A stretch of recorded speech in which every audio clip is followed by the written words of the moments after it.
Hello friends, நம்ம இன்றைக்கி இதை பற்றி பார்க்க போகிறோம்னா மல்லி வரப்போகிற எபிசோடில் என்ன இன்ட்ரெஸ்டிங்கான சுவாரஸ்யமான விஷயம் நடக்க போகுந்தாங்க பார்க்க போகிறோம். வாங்க வீடியோக்குள்ளே போயிடலாம். என்ன தான் நம்மளுடைய விஜய்க்கு பார்த்தீங்கன்னா அவங்க சொந்த பந்தம் எல்லாருமே ரஞ்சிதாவை கல்யாணம் பண்ணிக்க அப்படின்ற மாதிரி போஸ்ட் பண்ணாலே பார்த்தீங்கன்னா கடவுள்னு ஒருத்தர் இருக்காங்க. நம்முடைய விஜய்க்கு மல்லின்றதை எழுதி வச்சுருக்காங்க. நம்முடைய வெண்பாவுக்கு பார்த்தீங்கன்னா அம்மா மல்லிதான்றதை ஆணித்தனமாக எழுதி வச்சுருக்காங்க. அதை யாராலையும் எதுவும் பண்ண முடியாதுங்க. நம்மளுடைய நாகம் அன்னபூர்ணி பார்த்தீங்கன்னா போட்ட பிளானை சக்ஸஸ்ஃபுல்லாக நிறைவேறிச்சுருந்தாங்க சொல்ல முடியும். ஏன்னா நம்முடைய மல்லியை நம்முடைய விஜய் சார் கேள்வி கேட்டாலையும் நம்முடைய மல்லி பதில் சொல்லாத. அன்னபூர்ணி பார்த்தீங்கன்னா நீங்கள் இப்போ மல்லி காலத்தில் தாலியை கட்டலைன்னா கண்டிப்பாக நீங்கள் கூண்டோடு ஜெயிலுக்கு போக வேண்டியது கன்ஃபார்மு.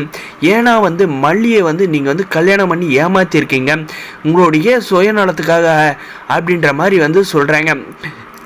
வெண்பாவுக்கு அம்மா அப்படின்றத நீங்கள் ஆணித்தனமாக கோர்ட்டில் சொல்லியிருக்கீங்க. இப்போ அது எல்லாமே போலி அப்படின்ற மாதிரி கோர்ட்டில் போயிட்டு நின்றீங்களேன்னா கோர்ட்டை ஏமாத்தின குற்றத்துக்காக கூண்டோட ஜெயிலில் போயிட்டு களி தேம்ப வேண்டியதுதான் அப்படின்ற மாதிரி போலீஸுமே சொல்கிறாங்க. சார் மரியாதையாக சொல்கிறேன், நீங்கள் பிரச்சனை பண்ணாத மல்லியோட கல்யாணத்தில் தாலியை கட்டு அவங்கள உங்களுடைய ஒய்ஃபை ஏற்றுக்கோங்க அப்படின்ற மாதிரி சொல்கிறாங்க.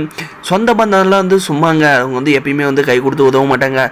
அதை நம்முடைய விஜய் சார் புரிஞ்சு அந்த பில்லி சூனியம் வைக்கிறவங்க கூட எல்லாம் சேர்ந்துக்கிட்டு இந்த ரஞ்சிதா கல்யாணம் பண்ணி ஒத்துக்கிட்டாருங்க. ஆனால் ஒரு அடி மனசில் பார்த்தீங்கன்னா நம்மளுடைய மல்லி தாங்க இருக்காங்க. நம்முடைய வெண்பா குட்டிக்கு பார்த்தீங்கன்னா ஒரே சந்தோஷங்க.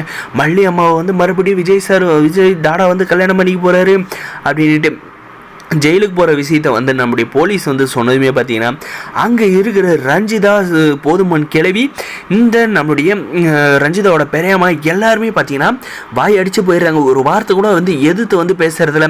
அதுக்கப்புறம் நம்முடைய விஜய் கூப்பிட்டு என்ன சொல்கிறாங்கன்னு பார்த்தி போதுமன் கிளவி இங்கே கல்யாணம் பண்ணுற மாதிரி பண்ணுறலாம் விஜய், ஏன்னா போலீஸ் எல்லாம் இருக்காங்க, இங்கே ஏதாவது நம்ம பிரச்சனை பண்ணோன்னா நம்ம ஜெயிலுக்கு போயிடுவோம், நீ அந்த மல்லியோட கழுத்தில் தாலி கட்டு அப்புறம் பார்த்துக்கலாம் அப்படின்ற மாதிரி சொல்கிறாங்க.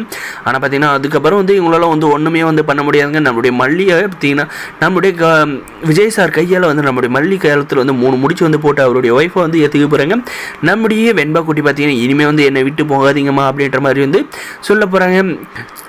எனக்கு கல்யாணம் முடிச்சிட்ட அப்புறம் பார்த்தீங்கன்னா நம்முடைய விஜய் சார் நான் நினச்சது நடந்துருச்சு மல்லி, நீ தான் என்னுடைய ஒய்ஃபை வரணும்னு நினச்சேன், அதே மாதிரி வந்துட்டேன், நான் பேசுனதெல்லாம் எதுவும் மனசில் வச்சு போதேன், கூடிய சீக்கிரம் எல்லா உண்மையை என் மனசில் இருக்கிற காதலை எல்லாமே உங்ககிட்ட ஓப்பனாக சொல்கிறேன் அப்படின்ற மாதிரி மனசுக்குள்ளே நினைக்கிறாங்க.